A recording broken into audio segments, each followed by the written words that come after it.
Welcome to episode number 60 of Finding Your Hidden Superpower, Autism, Asperger's, and those of us who are neurodiverse.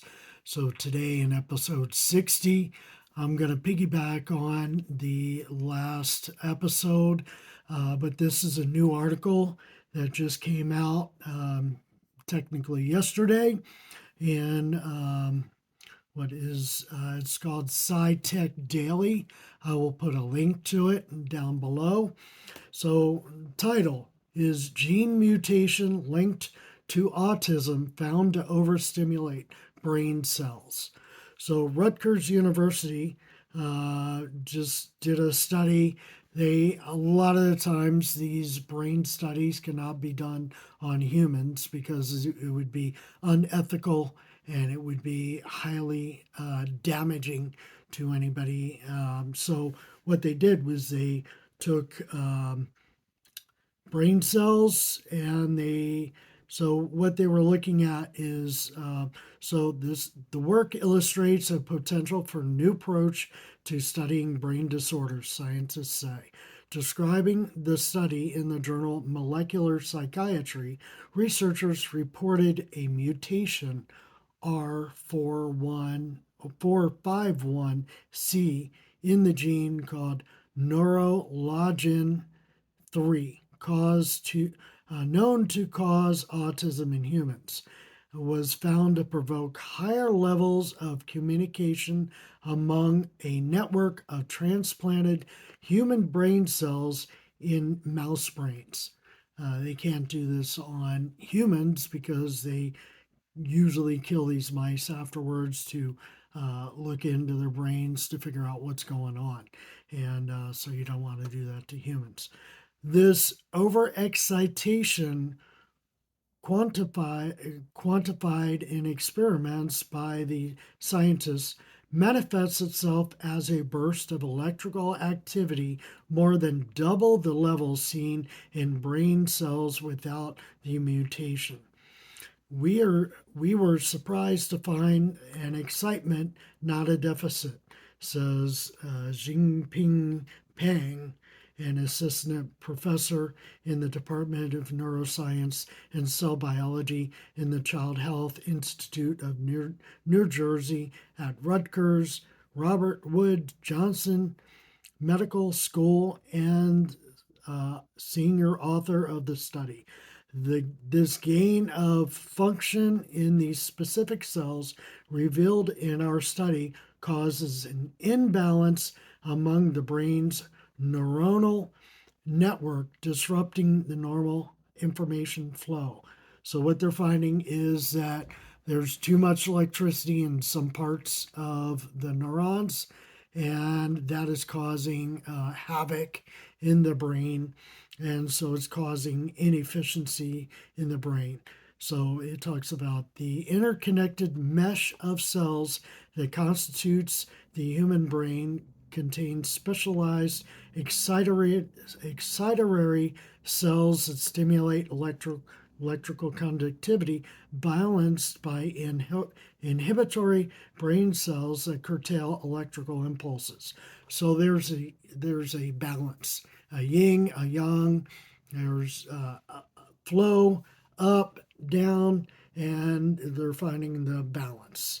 And one of the problems is that they're finding that there's too much electrical conductivity happening in the neurons of the brains of mice that have similar aspects to them to autism. And so they're finding out that there's more chaos, more inefficiency, as I talked about in episode 59, of the brain in these models, looking at these brains. They're trying to mimic the same kind of brain activity as humans, but they're doing it in mice models. That's the only way they can ethically do this stuff to investigate. So, researchers employed CRISPR technology to author human stem cells genetic material to create a line of cells containing the mutation they wanted to study. In the study, human neuron cells were generated, half with the mutation, half without. So they did the study, and the study highlights the potential of using human neurons as a model system to study mental health disorders and develop novel therapeutics, he said. So the reference, so the bottom line is what they're finding in this study is that there's a lot of electrical conductivity that is being generated, and that's causing interference in the brain area and causing an inefficiency. In episode 59, I was talking about a study that was coming to the same kind of idea, but finding out that there were uh, different genes that were doing some of the same things, leading to an overgrowth of cells, causing these problems with too much activity locally and not enough activity to spread throughout the brain, and so causing inefficiencies in the thought processes, causing delays in development, and causing processing disorders, like I was talking about. And one of the things that they were talking about in episode, which I was talking about in episode 59, was the cell signal called CD47 causing brain overgrowth in people with autism, in which too many neurons are being built.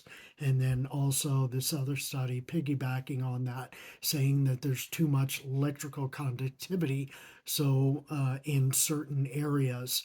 And this has been shown so far. This is my third episode about something similar, working in a different way, in a different manner in the brain. They're all kind of leading into the same kind of theory, in which they are uh, building upon themselves. And right now, they're just discovering this.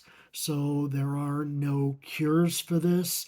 There are no ways because we're not doing genetic deletions of in vitro in fertilized embryos. We're not doing genetic engineering, so they're not trying to tear these genes out, because it isn't necessarily the genes themselves, it's the expression of the genes, and they still have to study this for probably 20, 40, 100 more years to figure out what's really going on. And then it could be, there could be a whole host of different ways to curtail this, in which get the brain, growth of the fetal embryo and the child once it's born, to get the brain to operate more properly. There will be things that they'll be able to come up with in the future. But right now, these are just things, educational things. So tomorrow I will publish another video on how to meditate, because it seemed to be popular before. So since tomorrow's Saturday, um, we'll be doing that. So have a great day. Please click subscribe and share, and have a great day.